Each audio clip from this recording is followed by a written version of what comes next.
এক জঙ্গলে বাস করত গরিব টোনাটুনি।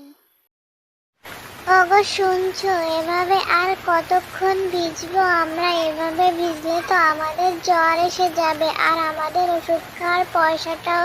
আমি কি করব বলো? আর আমার কাছেও তো তেমন কোনো পয়সা নেই যে আমি একটা নতুন তো কিনিবা থাকবে এখানে? সকাল গড়িয়ে রাত হয়ে এলো, তবুও বৃষ্টি থামার নাম নেই।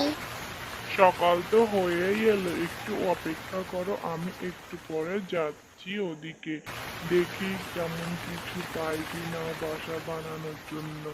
আচ্ছা ঠিক আছে টুনি, তাহলে আমি গেলাম, তুমি তাহলে থাকো কেমন? এদিকে টোনা চলে যায় গভীর এক জঙ্গলে। বাসা বানানো যায় কি দিয়ে সেটাই খুঁজতে। এর মধ্যে বৃষ্টিটাও থেমে গেল এবং একটা গভীর জঙ্গলে গেল টোনা। আরে হঠাৎ এরম মেঘ ডাকছে কেন? আমার তো খুবই ভয় লাগছে। ভয় পেও না টোনা, আমি পড়ি। আমি তোমাকে সাহায্য করার জন্য আসছি।